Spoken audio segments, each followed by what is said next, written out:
Hello, and welcome to Bite Size Legal, where we tackle legal issues one bite at a time. My name is Drew Jenkins, and I'm an attorney licensed in the states of Georgia and Alabama. And today we're going to take a very quick bite out of some other specialized entity types that may exist in your jurisdiction. We've been doing a series on starting a business to ring in the new year, and we've covered all the major entity types so far. We've discussed that the biggest difference between them is going to be operations, tax treatment, and who receives limited liability, if anyone. And today, depending on your state, you may have a few more options. Those are going to be the professional corporation, the close corporation, and the family corporation. Other jurisdictions may broaden it out further, and you may also find professional associations and things known as business trusts, which we may or may not cover later. They are highly unusual and specialized entities. Another that sometimes shows up are also REITs, which are real estate investment trusts, which are not trusts in any normal sense of the word, but that's the name they've been given by the IRS. So first is the professional corporation. It, by all intents and matters, is a corporation, but it is limited to strictly performing one licensed profession. A good example are attorneys can create a professional corporation. It's going to operate just like a corporation, but it's going to be limited to the practice of law, and the owners of the professional corporation must be licensed practitioners themselves. You also find professional corporations in doctor's offices, also including dental offices. Anything where there is a profession that is being practiced will sometimes choose a professional corporation.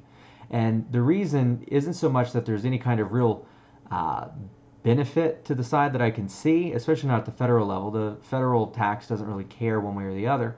But it just provides some continuity to the business and makes several decisions for you in regards to transfer of ownership interest, again, depending on your jurisdiction, that you may find helpful if you choose a professional entity type. Also, if your business is getting larger, there are certain tax deductions, both at the state and federal level, that are only applicable to corporations. If you're a partnership, it doesn't really work for you. So the first is a professional corporation.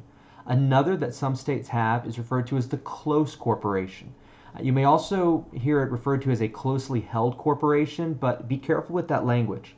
A closely held corporation has a very specific IRS meaning. So a closely held corporation has a tax consequence to it, whereas a close corporation is an entity type that may exist in your jurisdiction and is a creation of your state statutes, right? It's very similar to an LLC or an LLP or a corporation, but this is a close corporation. And what that means is that there are very few owners of it, and there's going to be certain restrictions on the transfer of ownership that may not exist otherwise. Now, very similar to a close corporation, some jurisdictions may also have, or have in lieu of, a close corporation, something known as a family corporation. And by now, you could probably figure out what that means. It means this is a corporation that is owned by a family. And obviously, the big requirement of it is that the owners must be family members. So for our bites today, there are a few more specialized entity types, especially when it comes to corporations. There is the professional corporation that exists for the purpose of the licensed professions. The big takeaway is that it is only created for the practicing of that profession, and the owners of the corporation must be licensed professionals. You also have what is called the close corporation, which simply means it's a very small corporation. And at the state level, certain corporate formalities may or may not have been waived, so it's easier to operate. So if you're small and you're not intending to be big, and your jurisdiction allows a close corporation, that may be something to look into. And then last, we have what is called the family corporation, which can sometimes exist side by side with, or sometimes in lieu of the close corporation.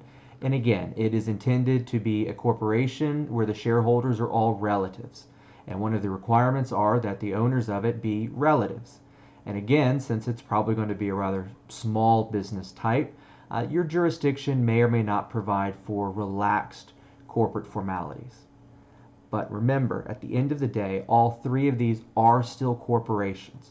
So unless you elect an S election status, you will be taxed as a corporation and will still receive, at the federal level at least, double taxation on the income, and the corporation will be responsible for its own tax filings.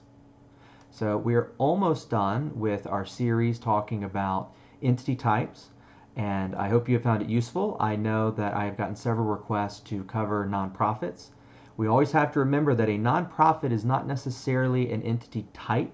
Your nonprofits can be corporations, they can be partnerships, they can be LLCs, they can be unincorporated associations, depending on your jurisdiction.